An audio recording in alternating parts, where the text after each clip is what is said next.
Hello everyone, supreme divine পাওয়ার চ্যানেলের পক্ষ থেকে সবাইকে স্বাগত জানাই। কেমন আছেন সবাই? ভালো আছেন তো? ভালো থাকার চেষ্টা করুন। আমি দারুণ আছি, খুব ভালো আছি। চলে এসেছি আবার আপনাদের কাছে। প্রতিটা ঘরে ঘরে আমি পৌঁছে যেতে চাই আপনাদের সঙ্গে, আপনাদের কাছে। আজকে যে টপিকটা নিয়ে আমি আলোচনা করব, ভক্তিযোগ বা ভক্তি মার্গ।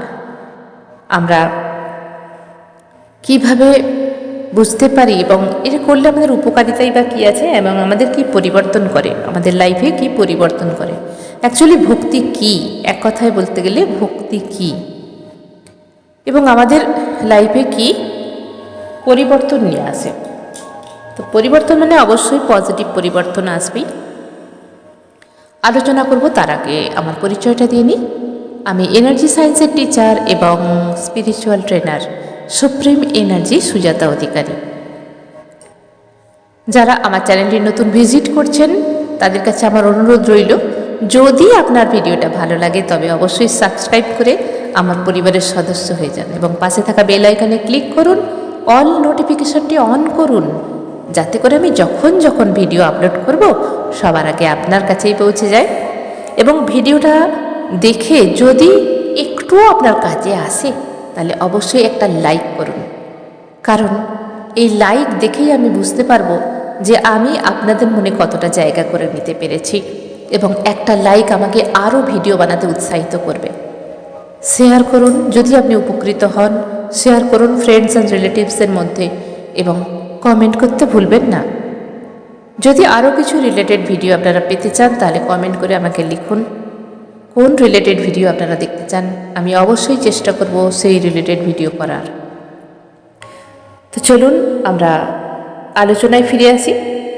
তো ভক্তি বা ভক্তিযোগ কি হয়, এই ভক্তিতে কি হয়? দেখবেন আমরা আমাদের পরিবেশে আমরা অনেক রকম মানুষ দেখতে পাই।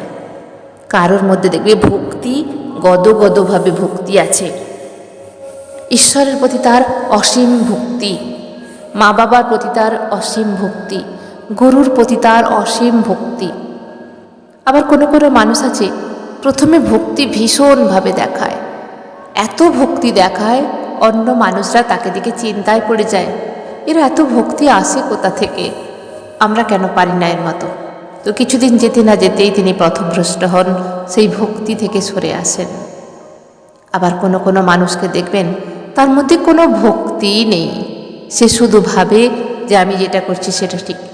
অহং বোধে তিনি থাকেন, অহংকার রূপে তিনি নিজেকে রাখেন যে আমি ছাড়া এই জগতে কেউ বড় নয়। তো তারা কিন্তু একই পথে চলেন, প্রায় অনেকটা সময় একই পথ চলেন, কিন্তু যিনি ভক্তি মার্গে এগিয়েছিলেন, যার মধ্যে ছিল অনেক ভক্তি, মানুষ দেখে ভেবেছিলেন যে এত ভক্তি এলো কোথায়, তিনি কিন্তু পথভ্রষ্ট হলেন কেন? আবার কারোর মধ্যে দেখবেন একটু একটু হলেও ভক্তি জাগরিত হয়েছে এবং সেটা অনেক দূর চলল। আমরা কিন্তু এগুলো কম বেশি অনেক মানুষের মধ্যে দেখতে পাই। কখনো কখনো কেউ ঠিক করেন এই সংসার ধর্ম আমি আর করবই না, আমি ঈশ্বরের পথে নিজেকে ধাবিত করব। কিন্তু কিছু কিছু ক্যাটাগরির মানুষ আছে, মনে হয় সংসার ছেড়ে দেবো, সব কিছু খাওয়া ছেড়ে দেব, সব কিছু ছেড়ে দিয়ে আমি ঈশ্বর তত্ত্বের সাধনায় নামব। কিন্তু কত পার্সেন্ট মানুষ সেটা রাখতে পারে? কিছু দূর গিয়েই পথভ্রষ্ট হয় হয়তো। আর যারা সাধনায় সম্পূর্ণ লিপ্ত হয়, পরম মোক্ষপ্রাপ্ত হয়, তারা ছোটবেলা থেকেই সেই পথে ধাবিত হয়, তাদের দেখলেই বোঝা যায় এবং তারা দেখাবার জন্য কিছু করে না। মনে রাখবেন, যারা স্পিরিচুয়ালিটিতে রিয়েলি তার সোল পারপাস আছে, তারা কিন্তু কাউকে কোনো কিছু দেখাবার জন্য করে না।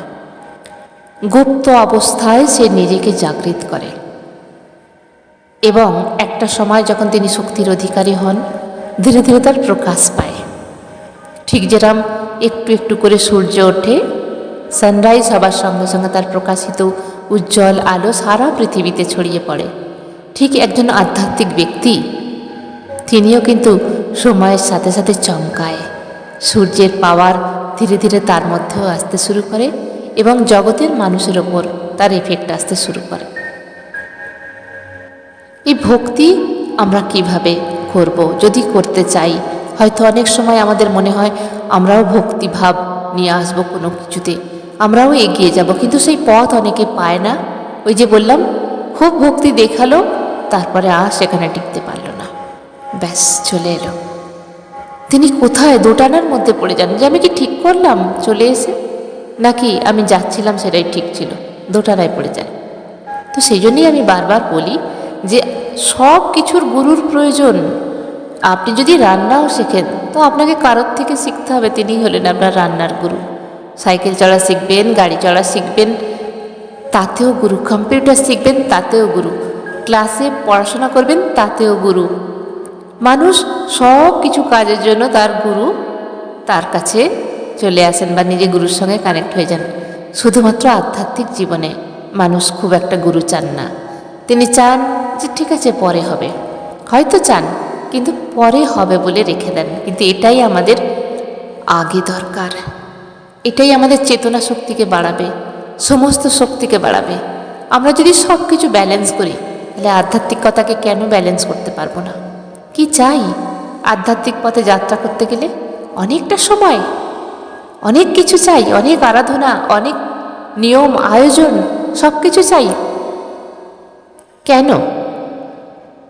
পঞ্চ উপাচারে পুজো তো আপনার মনের ভেতরেই আছে।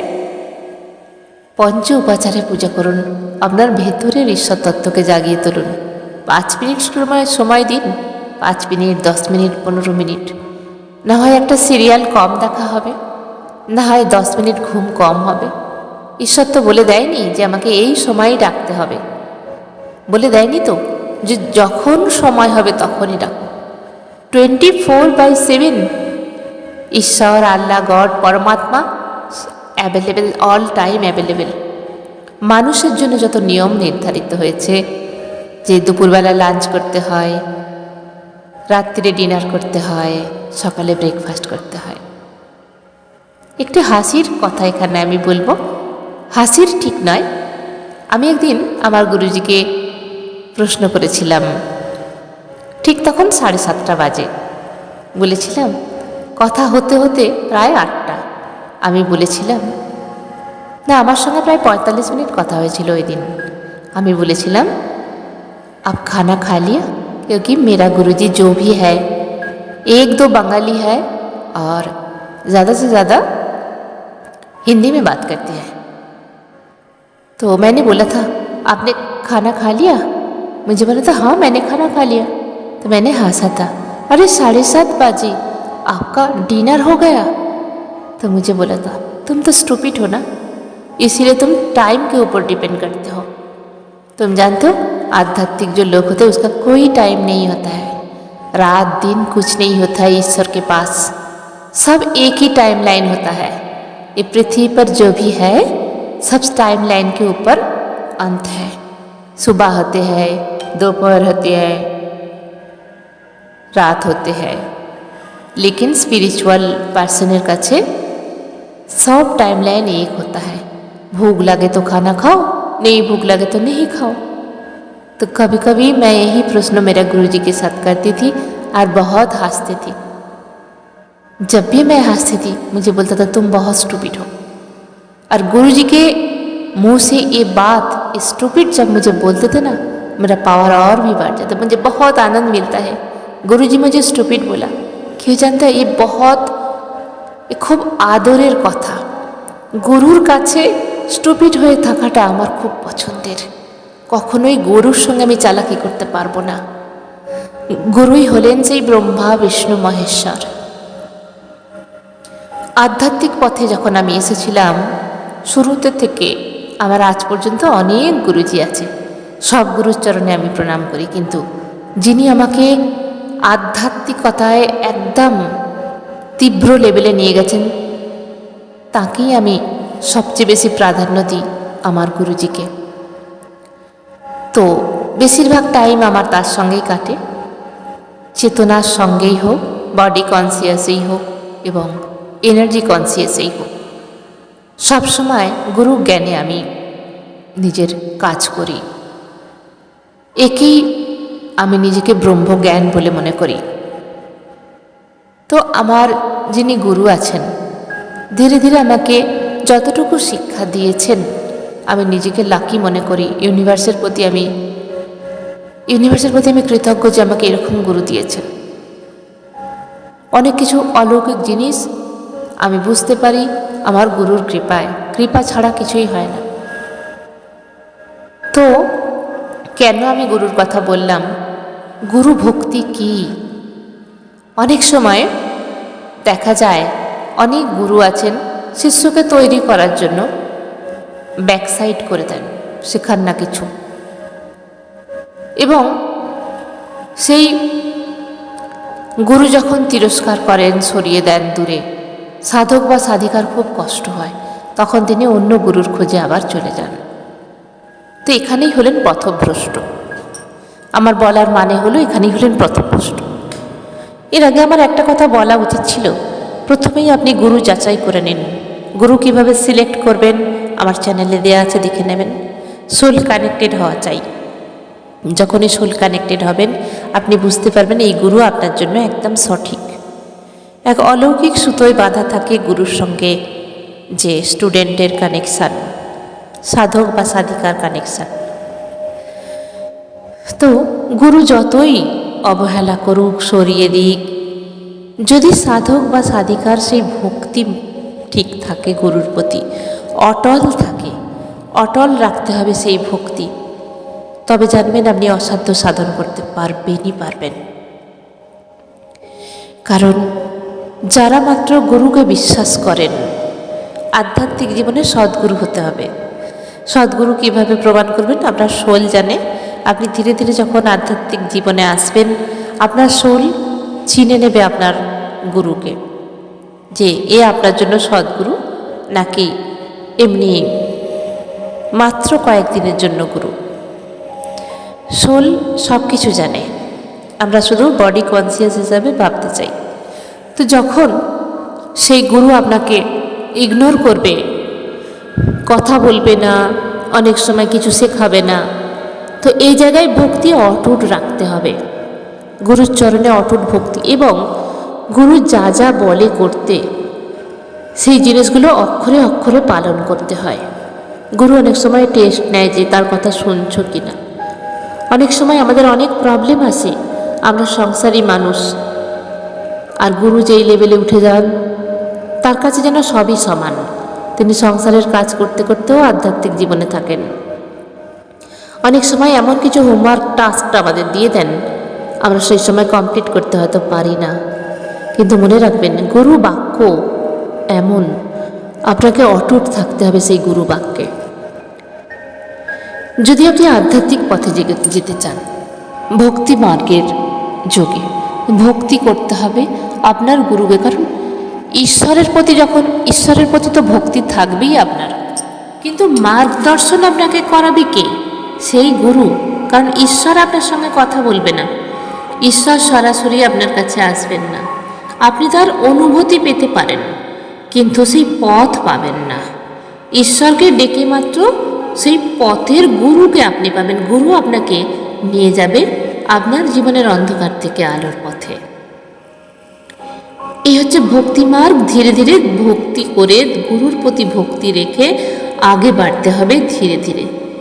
কিন্তু আমি এখানে কয়েকটা ক্যাটাগরির মানুষ বলেছিলাম যে যারা মাত্র প্রথম অনেক ভক্তি দেখিয়েছিল, সেখান থেকে পথভ্রষ্ট হয়েছে কিছুদিন যাবার পরে।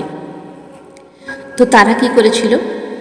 ভালো সদ্গুরুর সঙ্গে কানেক্টেড হতে পারেনি বা নিজের সোলকে জাগাতে পারেনি, এবং এটাও হতে পারে তিনি নিজে নিজে চেষ্টা করেছিলেন। হয়তো ভেবেছিলেন যে আমি কিছু বই পড়ে বা ইউটিউবের মাধ্যমে বা কারোর থেকে কিছু জেনে আমি নিজে নিজেই আধ্যাত্মিক পথে যাব।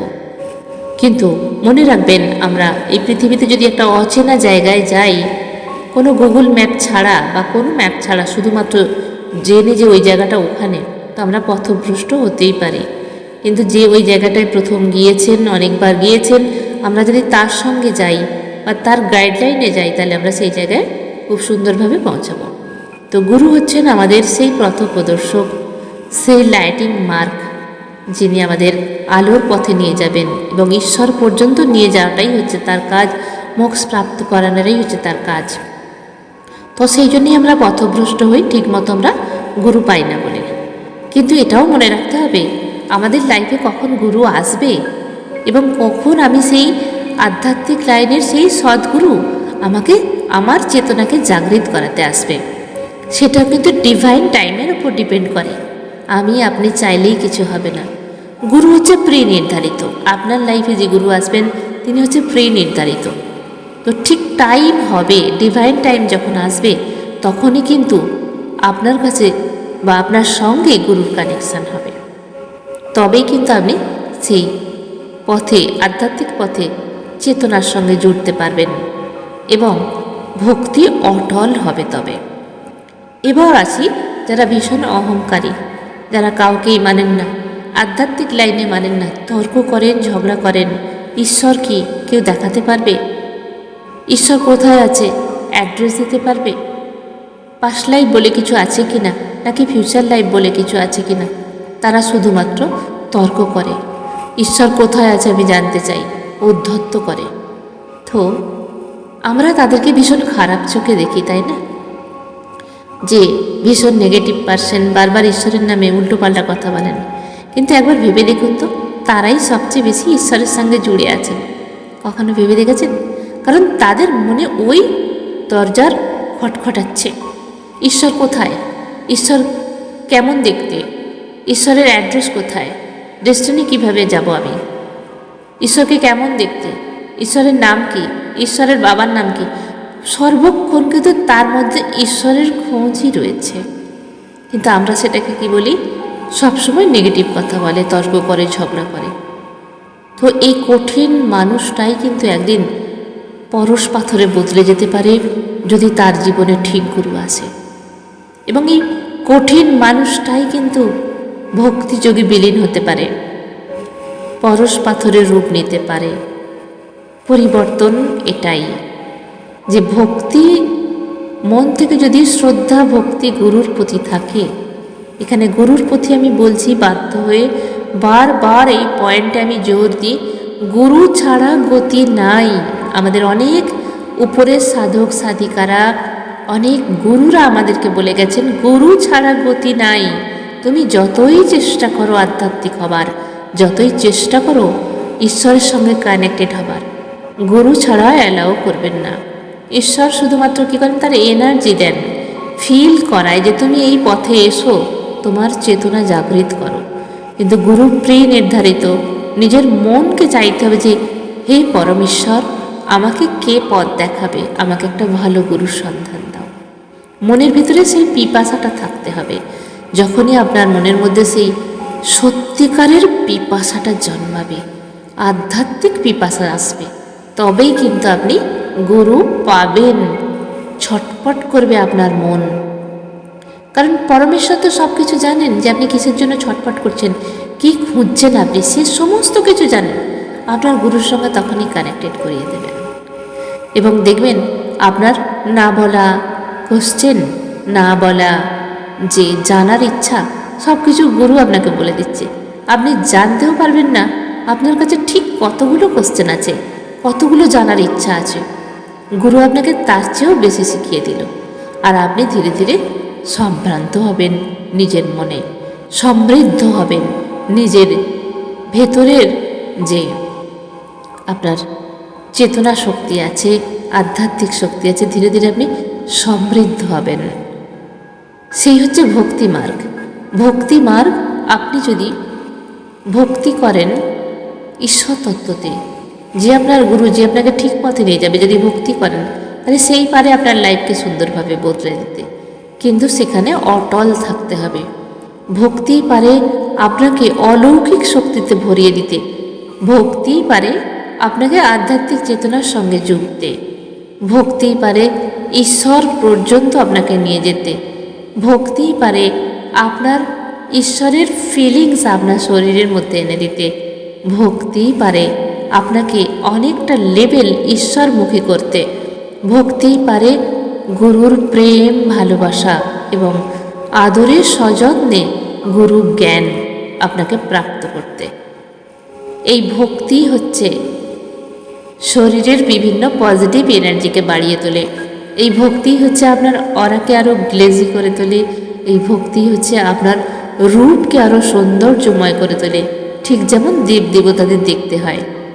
কারণ আমরা যখনই দেব দেবতার দিকে দেখি তখন মনে হয় রূপে মোহিত হয়ে যায়। মা তো মা, পিতা তো পিতা, ঠিক সেরকম রূপ আপনার ধীরে ধীরে বদলাতে শুরু করবে।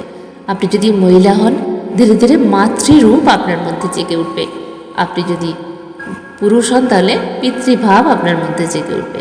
আপনার কথার মধ্যে আসবে অমৃত ভাব, আপনার বাক্যে আসবে সেই জোর, সেই দম এবং কনফিডেন্স লেভেল বাড়বে এবং আপনার ভেতরে অলৌকিক একটা বিশ্বাস আসবে যে সর্বময় তো ঈশ্বরব্যাপী, আমরা তো তারই মধ্যে ডুবে আছি। ঠিক যেমন সমুদ্রের ঢেউ, সমুদ্রের জল হচ্ছে ঈশ্বরব্যাপী আর ঢেউ হচ্ছে সেই আমাদের মন।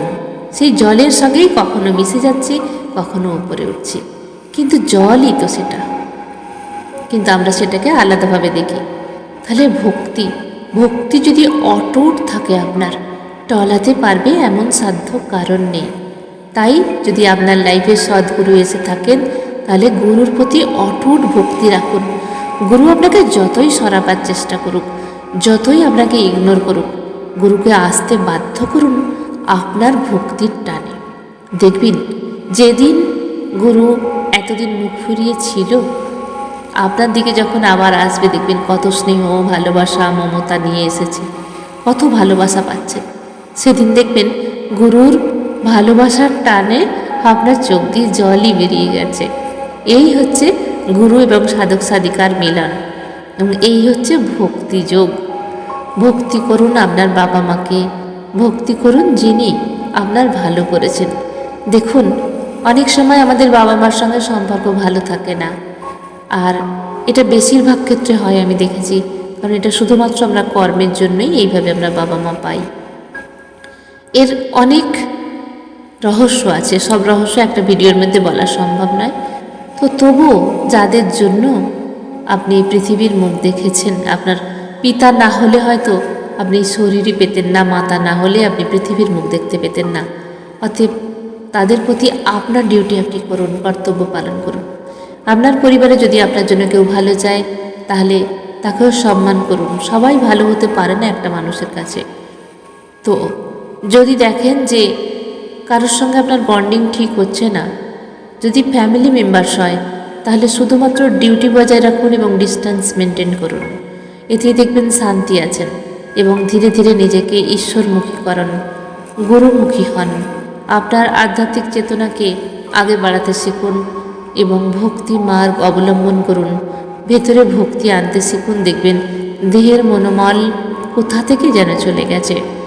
মনের মনোমল, দেহের মনোমল সব কিছুই কিন্তু আমাদের পরিষ্কার করতে হবে।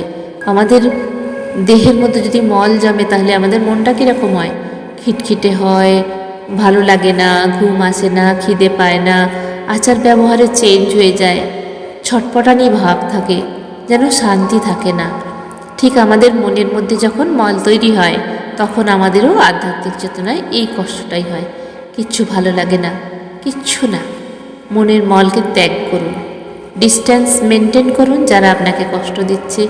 ফ্যামিলি মেম্বার্স হলে ডিস্টেন্স মেনটেন তো করা যায় না, সেখানে শুধুমাত্র ডিউটি করুন, কিছু কথা কম বলুন এবং একটু বুদ্ধিতে কাজ করুন যাতে প্রবলেম বেশি না হয়। দেখবেন যতক্ষণ না কার্মিক শেষ হচ্ছে ততদিন এটা চলবে, ধীরে ধীরে কমতে থাকবে। আর আমি কথা দিচ্ছি ঈশ্বরীয় পথে এলে ধীরে ধীরে এই লেভেল কমে যায়। একটা সময় তীব্র আসে, তারপর ধীরে ধীরে আস্তে আস্তে আস্তে আস্তে সব কিছু শেষ হয়ে যায়। দেখবেন সেই ইগনোর, সেই প্রবলেম ভালোবাসায় রূপ নিয়েছে। যেটুকু আমার অভিজ্ঞতা এবং আমার স্টুডেন্টদের অভিজ্ঞতা।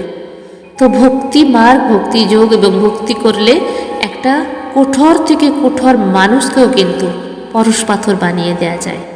ভক্তি এমন, কারণ মনে যদি ভক্তি উৎপাদিত হয়, ভক্তির প্রকাশ পায়, ভক্তির অঙ্কুর উদ্গম হয়, সেই মানুষটা চেঞ্জ হতে বাধ্য। এবং সে কি নিয়ে যাবে? যখন এই পৃথিবী ছেড়ে যাবে, আমাদের সবাইকেই যেতে হবে এই পৃথিবী ছেড়ে, দেহ ত্যাগ করে শুধুমাত্র আমাদের যে সোল জার্নি আছে, সেই সোল জার্নিতে আবার আমরা চলতে থাকবো, আবার আমরা আমাদের কর্ম হিসাবে জন্ম নেব। তো আপনি কি নিয়ে যাবেন? চেতনা শক্তি, ভালো কিছু শক্তি। তো খারাপ শক্তি আমরা কেউই নেব না, ভীষণ ভারী, নিয়ে চলতে ভীষণ কষ্ট। আমরা যারা এই জীবনে এখনও বেঁচে আছি, যারা জানতে পেরেছি আধ্যাত্মিক লাইফ কি, ভক্তি যোগ কি, এছাড়া চেতনা শক্তি কি, স্পিরিচুয়ালিটি কি, তারা কখনোই আমার মনে হয় না একটা মিনিট টাইম ওয়েস্ট করবে। যারা জানতে চান, ঈশ্বর তত্ত্বকে জাগাতে চান, আপনার শরীরের মধ্যে, মনের মধ্যে চেতনা শক্তি জাগাতে চান, তারা দেরি করবেন না। বাড়িতে শুরু করে দিন 5 মিনিট 10 মিনিট করে ধ্যান। আপনার আধ্যাত্মিক যিনি আছেন, যে ঈশ্বর আল্লাহ গডকে আপনি ভালোবাসেন, তাকে স্মরণ করে ধ্যান করুন। দেখুন তিনি আপনার রাস্তা পরিষ্কার করে দেবেন। আর এটাই হচ্ছে আপনার মূলধন, এটাই হচ্ছে আপনার পরশ পাথর, যা আপনাকে পরশ পাথরে পরিণত করবে। Thank you. আজকের মতো এখানেই শেষ করলাম। সবাই ভালো থাকবেন, দারুণ থাকবেন, আনন্দে থাকবেন। ধন্যবাদ।